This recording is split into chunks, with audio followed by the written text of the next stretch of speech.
नमस्कार दोस्तों, आप देख रहे हैं हमारा YouTube channel A to Z science. A to Z science में आपका स्वागत है। अब मेरा नाम हुआ राजा और आप देख रहे हैं हमारा यूट्यूब चैनल। आज हम लोग करने वाले हैं क्लास 10 का प्रकाश के परिवर्तन, ये फिजिक्स का चैप्टर नंबर 1 है। इसमें हम लोग महत्वपूर्ण वस्तुनिष्ठ प्रश्न देखेंगे जो एग्ज़ाम पॉइंट ऑफ व्यू से बहुत महत्वपूर्ण होगा। ये विकल्प सहित है। इसके पहले वाला जो हम लोग वीडियो बनाए थे उसमें विकल्प नहीं दिया गया था, ऑप्शन नहीं दिया गया था। मेरा नाम हुआ राजा। चलते हैं हम लोग बिना देर किए हुए डायरेक्ट क्वेश्चन के ऊपर, जो महत्वपूर्ण होगा। इससे पहले आपको बता दें, यदि आप हमारे इस चैनल को पहली बार देख रहे हैं तो सब्सक्राइब करना ना भूलें। लाइक करें, शेयर करें, कमेंट भी करें। जो आपको अच्छा लगता है, बुरा लगता है, जो भी लगता है इसमें आप ज़रूर कमेंट करके हमें बताएं। इससे हमें मोटिवेट मिलता है। ठीक है, हम लोग चलते हैं आगे बिना किसी देर किए हुए। क्वेश्चन नंबर फर्स्ट है हमारा, प्रकाश का परावर्तन के कितने नियम है। ये बहुत इंपॉर्टेंट है, कई बार एग्जाम में पूछा गया है। प्रकाश के परावर्तन के कितने नियम है? तो प्रकाश के परावर्तन के कितने नियम है? 2 नियम है। ऑप्शन नंबर हमारा बी होगा। क्वेश्चन नंबर आगे हम लोग देखेंगे, किरण पुंज कितने प्रकार के होते हैं? किरण पुंज कितने प्रकार के होते हैं? ऑप्शन नंबर कितना होता है? सी होगा। ये सही आंसर होगा। ठीक है ना। तो पहला किरण पुंज को हम लोग क्या बोल सकते हैं? वो बोल सकते हैं अपसारी। दूसरा को हम लोग बोल सकते हैं अभिसारी। और तीसरा को क्या बोलेंगे हम लोग? तीसरा को बोलेंगे समांतर किरण पुंज। किरण पुंज 3 प्रकार के होता है। क्वेश्चन नंबर हमारा 3 में है कि गोलीय दर्पण कितने प्रकार के होते हैं? गोलीय दर्पण कितने प्रकार के होंगे? 2 प्रकार के होंगे। ऑप्शन नंबर क्या होगा? बी होगा। पहला दर्पण को हम लोग बोलेंगे कौन सा दर्पण? उत्तल दर्पण। ठीक है। और ये जो हमारा दूसरा दर्पण होगा इसको क्या बोलेंगे हम लोग? अवतल दर्पण। ठीक है। तो दर्पण कितने प्रकार के होगा? कौन सा? गोलीय दर्पण। गोलीय दर्पण 2 प्रकार के होगा। ऑप्शन नंबर बी होगा। ठीक है ना, सेकंड वाला ऑप्शन होगा। दर्पण कितने प्रकार के होते हैं? दर्पण भी हमारे कितने प्रकार के हैं? 2 प्रकार के। देखिए, दर्पण कितने प्रकार के होते हैं ये अलग बात है, और गोलीय दर्पण जो हम लोग पीछे वाला क्वेश्चन किए, ये गोलीय दर्पण था और ये सिर्फ हमारा दर्पण है कि दर्पण कितने प्रकार के होते हैं। ये भी 2 प्रकार के होते हैं। देखिए, पहला जो दर्पण होगा दर्पण में, तो वो हम लोग मान लेते हैं कौन सा दर्पण होगा? वो होगा समतल दर्पण। और सेकेंड वाला जो होगा वो कौन सा दर्पण होगा? वो होगा हमारा गोलीय दर्पण। अब गोलीय दर्पण हमारा कितने प्रकार के होते हैं? 2 प्रकार के होते हैं। ठीक है ना। तो ये आपको याद रखना हो, कंफ्यूजन नहीं रखना है इसमें। प्रतिबिंब कितने प्रकार के होते हैं? जी हाँ, तो प्रतिबिंब कितने प्रकार के होते हैं? ये भी हमारा 2 प्रकार का ही होता है। पहला प्रतिबिंब को हम लोग बोल सकते हैं आभासी आभासी प्रतिबिंब, और दूसरा को बोल सकते हैं कौन सा? वास्तविक। ठीक है, वास्तविक प्रतिबिंब। आभासी प्रतिबिंब का एक नाम और है जिसका नाम क्या होगा? काल्पनिक प्रतिबिंब। काल्पनिक प्रतिबिंब होगा। ठीक है। आगे हमारा है आपतन कोण और परावर्तन कोण। आपतन कोण और परावर्तन कोण में क्या संबंध है? तो ये आपतन कोण और परावर्तन कोण जो होता है वो दोनों क्या होता है? आपतन कोण बड़ा होता है, ये ऑप्शन नहीं होगा। परावर्तन कोण बड़ा होता है, ये भी ऑप्शन नहीं होगा। आपतन व परावर्तन कोण बराबर होगा, तो ऑप्शन नंबर कौन होगा हमारा? सी ऑप्शन सही होगा। आगे हम लोग देखते हैं किस दर्पण द्वारा प्रतिबिंब सीधा बनता है। प्रतिबिंब कैसा बनना है? सीधा बनना है, और दूसरा छोटा बनता है। तो वो कौन सा दर्पण होगा? तो हमारा वो दर्पण होगा कौन सा? उत्तल दर्पण। ये सब दर्पण नहीं होगा। अवतल दर्पण में देखेंगे हम लोग तो क्या होता है? अवतल दर्पण में उल्टा भी प्रतिबिंब बनाता है, सीधा भी बनाता है, और बड़ा भी बनाता है, छोटा भी बनाता है। समतल दर्पण में देखते हैं कि जितना बड़ा प्रतिबिंब होता है उतना ही बड़ा प्रतिबिंब बनाता है। ठीक है, ये होगा। तो ऑप्शन नंबर हमारा कौन होगा सही? ए होगा। उसके बाद आगे क्वेश्चन हमारा 8 नंबर क्वेश्चन है कि अवतल दर्पण क्या है। इसका कहने का मतलब होता है कि अवतल दर्पण है, ये मतलब किस नाम से जाना जाता है? क्या अभिसारी दर्पण कहते हैं, या अपसारी दर्पण कहते हैं, या अभिसारी अपसारी दोनों कहते हैं? इनमें से कोई नहीं कहते हैं। तो अवतल दर्पण को कहते हैं क्या? अभिसारी दर्पण कहते हैं, ये सब नहीं कहते। क्यों? क्योंकि अवतल दर्पण में ना ये क्षमता होता है कि ये सूर्य के प्रकाश को एक बिंदु पे अभिसरित करती है, वो जमा करती है, इसलिए अवतल दर्पण को अभिसारी दर्पण कहते हैं। ठीक है ना। तो ऑप्शन नंबर ये होगा। क्वेश्चन नंबर हमारा 9 है कि उत्तल दर्पण से बना प्रतिबिंब होता है, मतलब ये किस प्रकार के प्रतिबिंब होता है? क्या काल्पनिक होता है, या काल्पनिक और आवर्धित होता है, वास्तविक और छोटा होता है, वास्तविक और आवर्धित होता है। तो देखिएगा, इसको समझने का कोशिश कीजिएगा कि क्या होगा। तो ऑप्शन नंबर हमारा कौन होगा? ए होगा। कैसे होगा? देखिए, उत्तल दर्पण का ये गुण होता है कि उसमें बना हुआ प्रतिबिंब काल्पनिक होता है। काल्पनिक के मतलब तो आभासी, और आभासी प्रतिबिंब के मतलब होता है कि वो सीधा प्रतिबिंब बनाया है, ठीक है ना। तो उत्तल दर्पण में ये गुण होता है कि वो सीधा प्रतिबिंब बनाता है और छोटा प्रतिबिंब बनाता है। देखिए, छोटा बनाता है। काल्पनिक प्रतिबिंब बनाता तो है लेकिन आवर्धित नहीं बनाता है। आवर्धित के मतलब होता है वो उससे थोड़ा बड़ा है, ठीक है। वास्तविक के मतलब होता है उल्टा। तो उल्टा प्रतिबिंब उत्तल दर्पण में कभी बनता ही नहीं है। तो ऑप्शन नंबर हमारा कौन होगा? ए होगा ऑप्शन, ठीक है। आगे की ओर हम लोग चलते हैं क्वेश्चन नंबर 10 पे। समतल दर्पण द्वारा बना प्रतिबिंब होता है। मतलब समतल दर्पण में बना हुआ प्रतिबिंब कैसा होता है? क्या उल्टा बनता है, सीधा बनता है, कैसा बनता है? यही पूछना है इससे, इस क्वेश्चन के माध्यम से ही पूछना चाहता है। देखिए, क्वेश्चन नंबर 10 में है कि ए क्या वास्तविक प्रतिबिंब बनता है? तो नहीं। वास्तविक मतलब उल्टा, समतल दर्पण में उल्टा तो बनता नहीं है। जो हम लोग घर में उपयोग करते हैं दर्पण, वही समतल दर्पण है। उसमें उल्टा प्रतिबिंब नहीं बनता है, ठीक है ना। अर्थात हमारा अगर सर ऊपर होगा, उसमें देखते हैं तो क्या नीचे थोड़ी ना दिखाई देता है? ऐसा नहीं है ना। तो वो अगर ऐसा दिखाई देता है तो वास्तविक है, ऐसा नहीं है तो ये समतल दर्पण द्वारा प्रतिबिंब नहीं बनता है। तो ऑप्शन नंबर बी में अगर हम लोग देखेंगे तो उसमें लिखा हुआ है कि काल्पनिक होता है। तो हाँ, यही होगा ऑप्शन। वो काल्पनिक मतलब सीधा होता है, ठीक है ना। कभी वास्तविक, कभी काल्पनिक, ऐसा नहीं होता। जैसा डेली हम लोग देखते हैं अपना रूम में होता है दर्पण, तो वो एक ही जैसा प्रतिबिंब बनाता है। डेली अगर सीधा होते हैं तो सीधा दिखाई देता है। तो वो ऑप्शन नंबर कौन होगा? बी होगा, ठीक है। क्वेश्चन नंबर कितना? 11 है। 11 नंबर क्वेश्चन है, किस दर्पण द्वारा वास्तविक प्रतिबिंब प्राप्त किया जाता है? वास्तविक के मतलब उल्टा, ठीक है ना। तो समतल दर्पण तो सीधा प्रतिबिंब बनाता है, उत्तल दर्पण भी सीधा प्रतिबिंब बनाता है। अगर वास्तविक बनाता है तो वो कौन सा दर्पण होगा? वो होगा हमारा ऑप्शन बी, अर्थात अवतल दर्पण। वास्तविक के मतलब क्या होता है? उल्टा होता है, ठीक है। क्वेश्चन नंबर हमारा 12 में है कि वह काल्पनिक प्रतिबिंब होता है। तो काल्पनिक प्रतिबिंब के मतलब क्या बताए थे? काल्पनिक बोले या आभासी बोले, ये एक ही होता है। तो काल्पनिक प्रतिबिंब के मतलब होता है कि प्रतिबिंब सीधा है। तो ऑप्शन ए होगा हमारा, यही तो सीधा है। उल्टा नहीं होता, तिरछा नहीं होता, औंधा नहीं होता। तो ऑप्शन नंबर ए होगा। क्वेश्चन नंबर हमारा 13 है। किस दर्पण में हमेशा आभासी और छोटा प्रतिबिंब बनता है? तो वो कौन सा दर्पण होगा?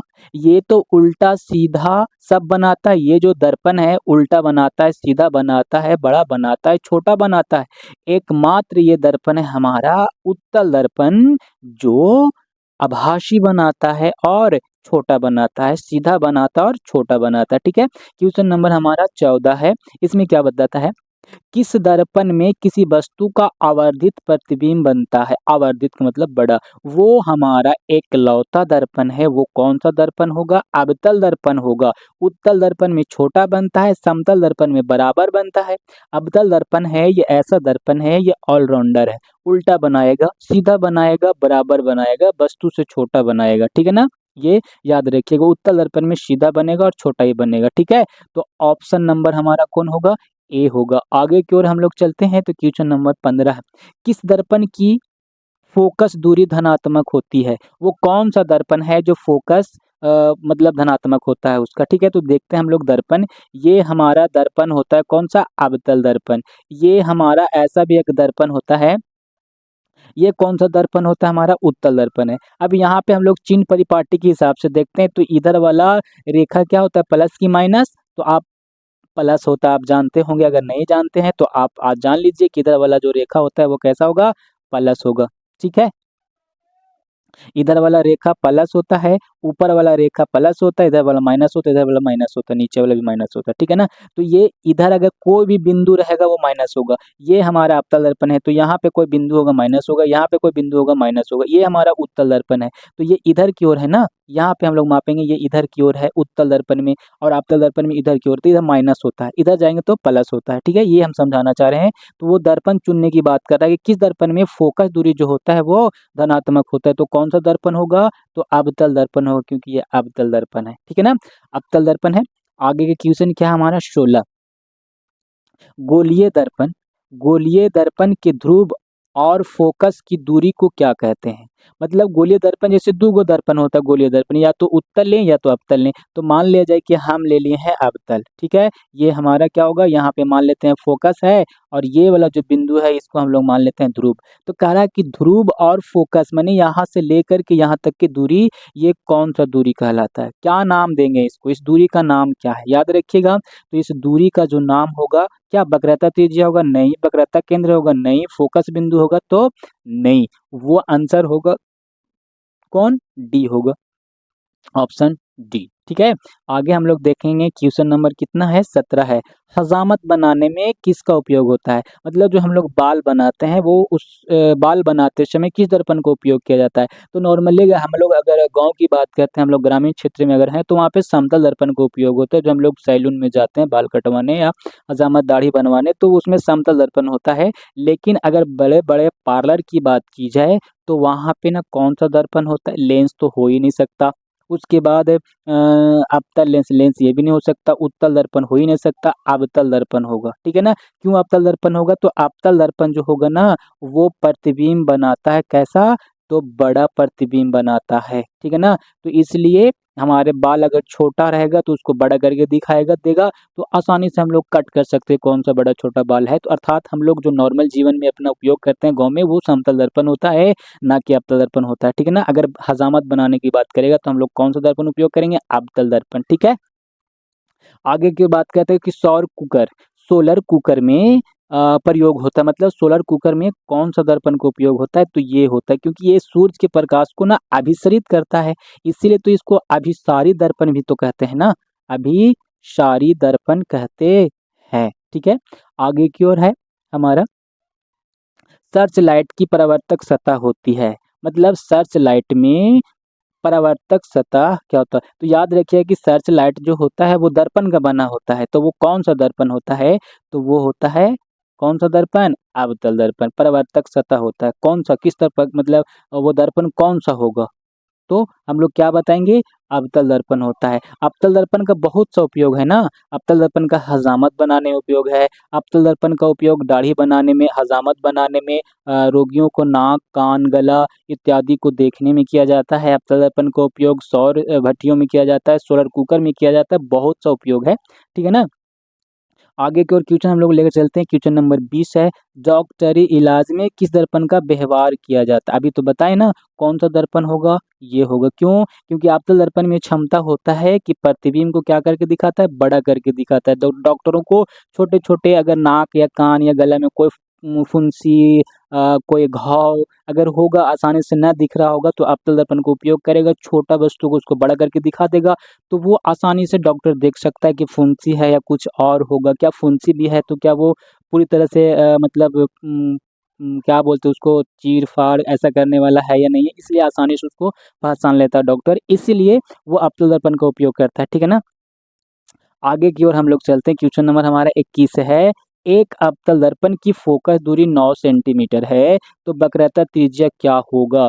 फोकस दूरी 9 सेंटीमीटर है, तो वक्रता त्रिज्या क्या होगा? तो एक फार्मूला होता है जो फोकस दूरी और वक्रता त्रिज्या के बीच संबंध को बताता है, तो वो होता है हमारा F बराबर R/2। तो क्या है, फोकस दूरी कितना है? 9 है ना। फोकस दूरी 9 है, तो फोकस की जगह पे हम लोग 9 बैठाएँगे, बराबर करेंगे, R है इधर, बटा में 2 है। अब हम लोग अगर मैथ्स थोड़ा बहुत जानते होंगे तो ये तिरछा-तिरछी तो गुणा हो जाएगा ना, तिरछा-तिरछी जब गुणा होगा तो 9 दूनी कितना होगा? 18, और इधर हमारा क्या है? R है। तो अर्थात त्रिज्या तो वक्रता त्रिज्या को ही तो R बोलते हैं, तो कितना आया? हमारा 18। अगर ये सेंटीमीटर में है तो R भी सेंटीमीटर में ही होगा, अगर इधर मीटर में रहेगा तो सब तो सेंटीमीटर में दिया हुआ है, लेकिन R का वैल्यू कितना? 18 आया, तो अर्थात हमारा ऑप्शन कौन होगा? डी होगा, ठीक है ना। बहुत आसान क्वेश्चन था। आगे है दंत विशेषज्ञ, दंत के मतलब होता है दांत, और विशेषज्ञ का मतलब होता है स्पेशलिस्ट, माने दांत के जो रोगी को देखते हैं डॉक्टर, उसी को बोलते हैं दंत विशेषज्ञ, ठीक है ना। तो ये किस दर्पण का उपयोग करते हैं? तो भाई डॉक्टरी इलाज में मतलब किस दर्पण का उपयोग होता है? चाहे ऐसे बोले चाहे वैसे बोले, तो दंत विशेषज्ञ ये कौन सा दर्पण का उपयोग करेंगे? अवतल दर्पण का। तो ऑप्शन क्या होगा हमारा? ऑप्शन जो होगा वो कौन होगा?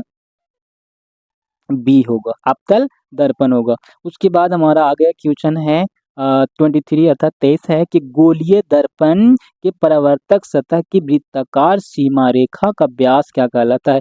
कितना घुमा घुमा कर क्वेश्चन पूछा है। देखिएगा, ये मान लिया जाए कि कोई गोलीय दर्पण है, ठीक है ना। ये हमारा केंद्र होगा, ये हमारा व्यास होगा। ये इधर बनाते हैं हम लोग अवतल दर्पण और इधर बना देते हैं हम लोग उत्तल दर्पण। ये जो सीमा रेखा है, ये जो व्यास है, ये क्या कहलाता है। तो ये जो व्यास है ना, इसको हम लोग बोलते हैं, क्या बोलते हैं बताइए आप लोग, क्या आप लोग जानते हैं। तो वो कहलाता है ऑप्शन डी कहलाता है, गोलीय दर्पण का द्वारक कहलाता है। ठीक है, देखिए आप लोग को इतना मेहनत से हम बता रहे हैं, तो आप लोग ने चैनल को थोड़ा सब्सक्राइब कर लीजिएगा, लाइक कीजिएगा। जो और कुछ चाहिए तो कमेंट करके ज़रूर बताइएगा, कुछ कमी होगा उसको पूरा करने की कोशिश करेंगे।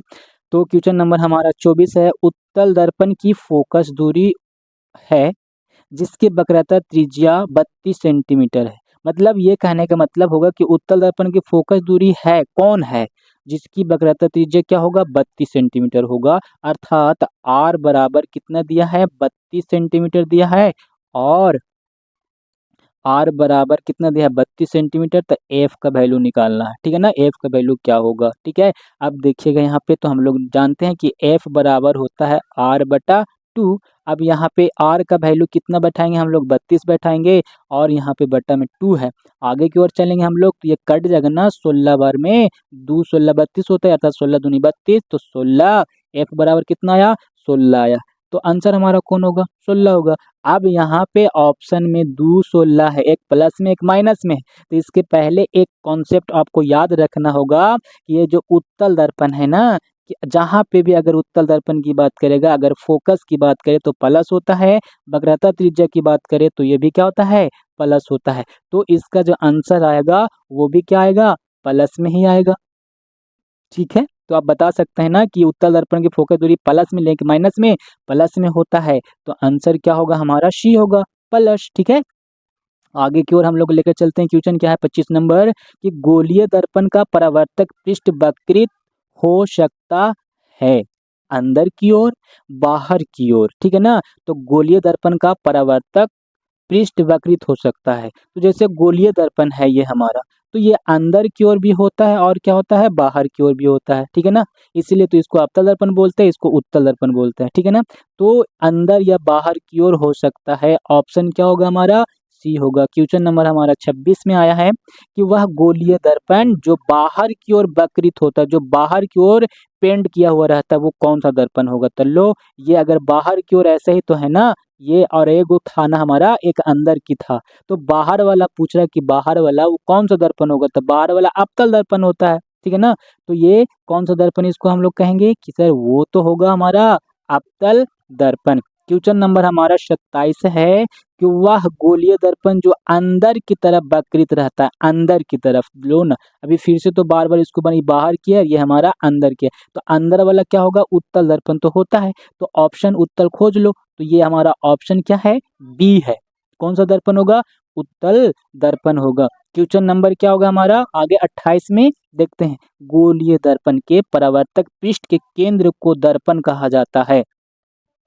अब सोचो क्या मतलब हुआ इसका, क्या मतलब ये कहना क्या चाहता है। फिर से पढ़ते हैं हम लोग, गोलीय दर्पण के परावर्तक पृष्ठ के केंद्र को दर्पण का कहा जाता है। बहुत अच्छा है। जैसे मान ले कोई भी दर्पण हम ले लिए, ये कोई भी ये गोलीय दर्पण ही तो है। ये हमारा मुख अक्ष होता है, ये वाला बिंदु हमारा यहाँ पे पी होता है, एक बिंदु यहाँ पे होता है, एक बिंदु यहाँ पे होता है। तो क्या केंद्र को, ये केंद्र वाला बिंदु है, ये केंद्र वाला बिंदु को क्या कहते हैं हम लोग। ठीक है, ये कहना चाहता है कि गोलीय दर्पण के परावर्तक पृष्ठ के केंद्र को दर्पण का क्या कहा जाता है। तो इसको कहते हैं, इसको कहते हैं क्या बोलते हैं, ये तो उसको तो वक्रतक केंद्र बोलते हैं। तो देखते हैं वक्रतक केंद्र है या नहीं है।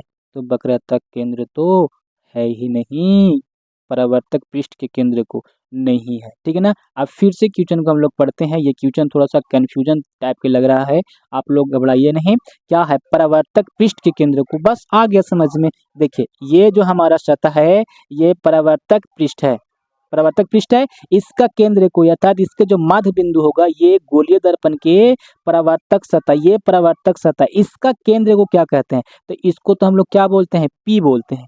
तो ये हमारा ध्रुव कहलाता है पी। तो ऑप्शन क्या होगा? बी होगा। जो क्वेश्चन ना समझ में आता है उसको हम लोग ना रिपीट करके पढ़ते हैं तो फिर बाद में क्वेश्चन समझ में आता है। क्वेश्चन नंबर हमारा 29 है कि गोलीय दर्पण के वक्रता केंद्र को किस अक्षर से निरूपित करते हैं? बताओ। बहुत आसान है ये क्वेश्चन। वक्रता केंद्र को किस अक्षर के द्वारा सूचित किया जाता है, डिनोट किया जाता है? तो केंद्र अगर बात करेगा तो ये हमारा कौन सा होगा? वक्रता केंद्र होगा, वक्रता केंद्र।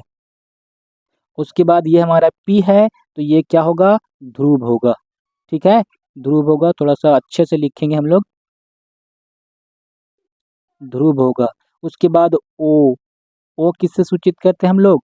एफ किससे सूचित करते हैं? तो एफ को हम लोग फोकस बिंदु, कैपिटल एफ अगर होगा तो हम लोग बताएंगे कि फोकस बिंदु होगा। ठीक है ना? ओ ओ ओ नहीं पता, ओ। ठीक है, क्वेश्चन नंबर आगे है 30। गोलीय दर्पण के ध्रुव तथा वक्रता त्रिज्या से गुजरने वाली सीधी रेखा को क्या कहते हैं? मुख अक्ष कहते हैं। समझिएगा ध्यान से। ये हमारा गोलीय दर्पण एक बनाते हैं, ये हमारा रेखा है। ये बिंदु हमारा यहाँ होगा पी, ये बिंदु होगा हमारा एफ और ये बिंदु होगा हमारा सी। अब इस बिंदु से जो सीधी रेखा गुजरेगा ये क्या कहलाता है? इसको हम लोग बोलते हैं क्या? मुख अक्ष। मुख अक्ष का दूसरा नाम भी होता है और उसका नाम क्या होगा? उसका नाम क्या होगा? उसका नाम होगा प्रधान अक्ष होगा। ठीक है, आगे की ओर हम लोग चलते हैं। Question number 31।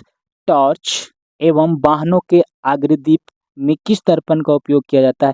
अग्रदीप कितना उल्टा के सीधा शब्द का उपयोग करता है। अग्रदीप के मतलब होता है जो आगे जलता है।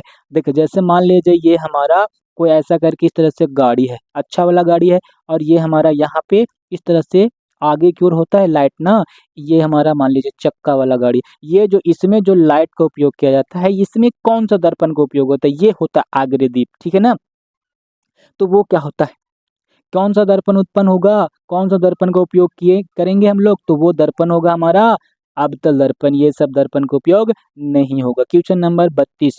वाहनों के साइड मिरर के रूप में किस दर्पण का उपयोग होता है? ये सवाल है। जैसे हम लोग अगर कोई बाइक चलाते हैं या फिर फोर व्हीलर हो या फिर कोई भी गाड़ी हो तो देखिएगा कि साइड में ऐसा करके ना एक दर्पण ऐसे लगा हुआ रहता है। ठीक है ना? ये वाहन का साइड में ऐसे लगा रहता है। यहाँ पे इसमें पीछे वाला फोटो आसानी से दिखाई देता है। ठीक है, मोटरसाइकिल भी अगर चलाया जाता है तो उधर भी ऐसा करके ना एक छोटा सा दर्पण लगा रहता है। तो यही दर्पण है साइड मिरर, माने पश्च दृश्य, पश्च माने पीछे, पीछे वाला जो देखते हैं वस्तुओं को कि कोई बस आ रहा है या कोई गाड़ी क्या है नहीं है, पीछे अगर देखने में जो दर्पण उपयोग होता है वो कौन सा दर्पण होगा? वो हमारा उत्तल दर्पण उपयोग होगा। क्यों? क्योंकि इसका दृष्टि क्षेत्र जो होता है ना वो काफी फैला ज्यादा होता है, ज्यादा फैले तक के वो देख सकता है। अब ज्यादा फैले तक के क्यों देखता है? क्योंकि इसमें जो वस्तु होता है ना अगर बड़ा होगा तो इसमें छोटा छोटा दिखाई देगा। इसके वजह से ये ज्यादा दूर तक के और ज्यादा वस्तुओं को देखता है। समझ में आया ना? आगे है हमारा 32-33 क्वेश्चन। क्वेश्चन नंबर 33 है, दर्पण सूत्र बताएं। तो दर्पण सूत्र अगर ऐसा लिखल होगा 1/v 1/u बराबर 1/f। ऑप्शन में ढूंढ ले, क्या है कहीं पे? देखते हैं। तो भाई ऑप्शन नंबर ए ही तो मैच कर रहा है, ये माइनस वाला तो हम बताए ही नहीं। तो ये बताइए होगा ना? 33 का क्वेश्चन नंबर ए होगा। नेक्स्ट क्वेश्चन हमारा है, प्रकाश गमन करता है अर्थात प्रकाश कैसे गमन करता है? क्या तिरछे तिरछे ऐसे ऐसे या सीधे गमन करता है या ऊपर नीचे ऐसे ऐसे करके जाता है? तो याद रखिएगा कि प्रकाश की किरण हमेशा सरल रेखा में गमन करती है अर्थात एकदम सीधे। ये नहीं होगा और ये भी नहीं होगा, ये हमारा सीधी रेखा में ये होगा। तो ये ऑप्शन नंबर कौन सा होगा? ए। ठीक है, तिरछे होता ही नहीं है, टेढ़े मेढ़े होगा ही नहीं, इनमें से कोई नहीं। तो ऑप्शन नंबर हमारा कौन होगा? ए, सीधी रेखा में होगा।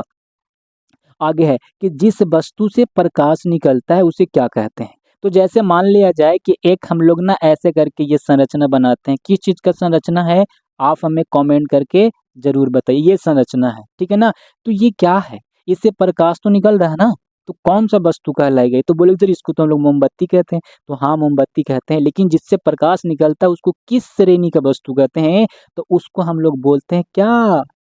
दीप्तिमान वस्तु, और प्रदीप्त वस्तु भी इसको बोलते हैं हम लोग। दीप्तिमान बोले या फिर उसको हम लोग क्या कहेंगे, प्रदीप्त बोलेंगे, दोनों एक ही है। जलता हुआ बिजली का बल्ब हो सकता है, टॉर्च हो सकता है, जिससे प्रकाश निकलेगा उसको दीप्तिमान या प्रदीप्त वस्तु, जिससे प्रकाश नहीं निकलेगा उसको अप्रदीप्त या फिर अदीप्तिमान वस्तु कहते हैं। समझ में आ रहा ना।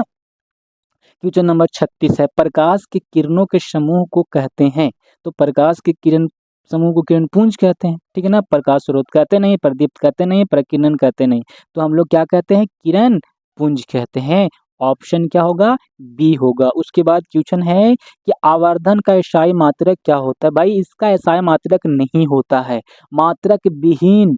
अब देखो ऑप्शनों में लिख देगा मात्रक विहीन, ऐसे भी तो लिखा जा सकता है कि मात्रक नहीं होता है, लेकिन ना बच्चा लोग कंफ्यूज हो जाता है कि मात्रक विहीन ये कौन सा शब्द है। विहीन का मतलब होता है बिना मात्रक के, उसका मात्रक नहीं है, ठीक है ना। तो एसआई मात्रक नहीं होता आवर्धन को, ठीक है। आगे है कि अवतल दर्पण के सामने वस्तु कहाँ रखा जाए ताकि प्रतिबिंब उल्टा, वास्तविक और समान आकार का बने। ये बहुत इंपॉर्टेंट है, देखिएगा ये हमारा ना ऐसा करके ये बनाते हैं, कौन सा, अवतल दर्पण। ये हमारा मुख्य अक्ष होगा, ये हमारा यहाँ पे एक बिंदु होता है, ध्रुव होता है, ये हमारा यहाँ पे एफ होता है, और यहाँ पे हमारा सी बिंदु होता है। यहाँ पे हम लोग ना वस्तु को रखते हैं, और ये दर्पण से पहले किरण टकराती है और ये फोकस होकर निकल जाती है, दूसरा किरण निकलती है वो हमारा फोकस से, और ये पुनः दर्पण से होकर निकल जाता है, तो ये यहाँ पे आकर के प्रतिबिंब बन जाता है। तो ये वस्तु था, ये हमारा प्रतिबिंब है, ठीक है ना। तो ये दोनों आपस में बराबर है, तो ये बात तो हो गया कि समान आकार के हैं। वास्तविक के माने उल्टा, वस्तु यहाँ सीधा रखा होता, प्रतिबिंब यहाँ पे उल्टा बन गया, तो हो तो गया ना। तो वस्तु कहाँ पे रखे हम लोग, तो ये वाला बिंदु को हम लोग बोलते हैं वक्रता केंद्र बोलते हैं, इसको बोलते हैं फोकस बिंदु, इसको बोलते हैं ध्रुव। तो वस्तु कहाँ रखे हम लोग, ध्रुव पे रखे हैं। तो किसको आप घेरा लगाइएगा, ध्रुव को कि अनंत को, ध्रुव को लगाइएगा नहीं, अनंत को लगाइएगा नहीं, वक्रता केंद्र पर तो हाँ, फोकस पर नहीं। तो ऑप्शन नंबर कौन होगा हमारा, सी होगा, ठीक है ना। अच्छे से समझिए, थोड़ा बहुत इंपॉर्टेंट क्वेश्चन था ये। अवतल दर्पण की फोकस दूरी होता है प्लस, ठीक है ना। ये तो डायरेक्ट आंसर लिख दिया गया, होता है। अवतल दर्पण की फोकस दूरी होता है प्लस होता है, तो क्या प्लस होगा कि माइनस होता है। तो आंसर याद रखिएगा कि सर ये प्लस नहीं होता है, वो क्या होता है कि अवतल दर्पण की चाहे फोकस दूरी की बात करें, चाहे तो वक्रता त्रिज्या की बात करें, ये दोनों कैसा होता है, ऋणात्मक होता है। और ऋणात्मक मतलब माइनस, तो लो इसको हम लोग घेरा लगा देंगे, धनात्मक नहीं होता, आवेशहीन भी नहीं होता, इनमें से कोई नहीं होता। तो ऑप्शन क्या चुन लेंगे हम लोग, बी, ठीक है। समझ में आ रहा होगा तो कमेंट जरूर कीजिएगा, आपके कमेंट हमें मोटिवेट जरूर करेगा, ठीक है ना। किसी दर्पण की फोकस दूरी और वक्रता त्रिज्या में क्या संबंध है। ये ना बहुत अजीब बात है, बहुत आसान भी है ये ऐसे पूछेगा कि F बराबर R/2, ये हमारा सूत्र या व्यंजक के माध्यम से हम लोग दर्शाते हैं। फोकस दूरी जो होता है ना वो आधा होता है, और वक्रता त्रिज्या क्या होता है, दुगना होता है, ये इसका संबंध है। देखते हैं कि वक्रता त्रिज्या आधी होती है, तो नहीं, वक्रता त्रिज्या दुगनी होती है, फोकस दूरी आधी होती है, ठीक है ना। फिर से देखते हैं दूसरे ऑप्शन, वक्रता त्रिज्या दुगनी होती है, यहाँ तक के सही है, फोकस दूरी के, तो हाँ ऑप्शन हमारा 2 है, दोनों बराबर नहीं होता है, ठीक है ना, दोनों बराबर नहीं होता। देखिए ये हमारा होगा कहाँ पे बिंदु, ये देखिए ये बिंदु, ये फोकस है, तो यहाँ से लेकर यहाँ तक की दूरी को हम लोग बोलते हैं फोकस दूरी, और यहाँ से लेकर के यहाँ तक की दूरी को हम लोग बोलते हैं काची, वक्रता त्रिज्या। तो सोचो कि दूरी बराबर थोड़ी ना है, ये दोनों तो हो ही नहीं सकता, फोकस दूरी छोटा है, छोटा नहीं बल्कि आधा है वक्रता त्रिज्या का, तो ऑप्शन बी हम लोग क्या कर लेंगे, चुन लेंगे, ठीक है। नेक्स्ट हम लोग चलते हैं 40, दो समांतर समतल दर्पण के बीच रखी वस्तु कितने प्रतिबिंब बनेंगे। जैसे इधर भी हम लोग समतल दर्पण रखा हुआ है, ठीक है ना, और इस इधर भी रखा हुआ कच्ची समतल दर्पण, दोनों समांतर रखा हुआ एक दूसरे के सामने। यहाँ पे कोई वस्तु हम लोग रख देंगे तो इसका प्रतिबिंब इसमें जाके बनेगा, और इसका जगह इसमें बनेगा, इसमें भी बनेगा इसका प्रतिबिंब, फिर इससे इसमें बनेगा, इसमें इसमें बनेगा, इसमें इसमें बनेगा, इसमें इसमें बनेगा, इसमें इसमें बनेगा, बनते बनते बनते बनते बनते बनते बनते बनते बनते कितना बनेगा नहीं बनेगा कोई अता पता नहीं है। तो ऑप्शन कौन चुनिएगा, जब आपको पता ही नहीं है कि 100 500 100 बनेगा, 500 बनेगा, 200 बनेगा, कौन बनेगा, तो बिल्कुल ये सब नहीं बनेगा, कितना बनेगा कोई अता पता नहीं है, तो क्या होगा, अनंत बता सकते हैं हम लोग। आपतन कोण को किस अक्षर से निर्देश किया जाता है। आपतन कोण देखिएगा ये हमारा ना समतल दर्पण है, प्रकाश के परावर्तन आप पढ़े होंगे तो आसानी से कर लेंगे। ये हमारा आपतित किरण है, ये हमारा परावर्तित किरण है। ये रेखा दर्शाते हैं ऐसे, एरो की कौन सा किधर से आ रहा है, ठीक है ना। ये हमारा इसके बीच में हम लोग अभिलंब डालते हैं, यहाँ पे बनता है आपतन कोण और यहाँ पे बनता है परावर्तन। आपतित किरण और आपतित किरण और ये जो लंब है इसके बीच में जो कोण बनता है उसको आपतन कोण लिखते हैं यहाँ पे ऐसे, ये आपतन है, आपतन कोण। और ये जो होगा वो कौन सा कोण, परावर्तन, परावर्तन कोण। अब ये निर्देश किससे किया जाता है ये पूछ रहा है, तो भाई इसको ना आई से सूचित करते हैं और इसको हम लोग आर से सूचित करते हैं, ठीक है ना। तो सवाल ये नहीं था, सवाल ये था कि आपतन कोण को किस अक्षर के द्वारा निर्देश माने सूचित किया जाता है। तो ऑप्शन क्या होगा, बी जे के, इसका तो नाम ही नहीं लिया हम, तो ये तो जिंदगी में कभी आएगा ही नहीं। और ये हमारा आर अगर आएगा तो परावर्तन के लिए आएगा, आपतन कोण के लिए कौन आएगा, आई आएगा। समझ में आ रहा ना।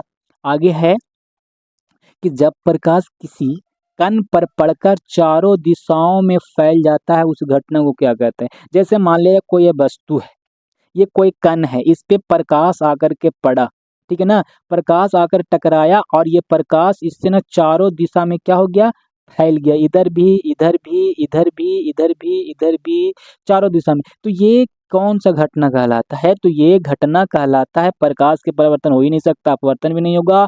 ऑप्शन नंबर कौन होगा हमारा, सी होगा, प्रकाश के पराकिरणन। ठीक है, क्वेश्चन नंबर हम लोग आगे 42 है कि समतल दर्पण में बना प्रतिबिंब का विशेषता बताइए। माने मान लिया जाए कि हमारे घर में कोई समतल दर्पण है, आप उसमें अपना फोटो को देखते हैं तो कैसा दिखाई देता है, इसमें क्या क्या विशेषता है वो बताना है। तो वस्तु दूरी प्रतिबिंब दूरी समान होता है। देखिएगा दर्पण के सामने जितना दूर रहिएगा ना उतना ही दर्पण के पीछे भी लगेगी कि उतना ही दूर पे है। तो ये वस्तु दूरी और प्रतिबिंब दूरी, आपका फोटो जो बनता है उसमें प्रतिबिंब कहलाता है वो। तो वस्तु दूरी और प्रतिबिंब दूरी बराबर होता है, ठीक है ना। उसके बाद आभासी, आभासी के मतलब होता है आप अगर आपका सर ऊपर है तो इसमें भी तो ऊपर ही सिर दिखाएगा ना, तो ये आभासी अर्थात सीधा प्रतिबिंब दिखाता है।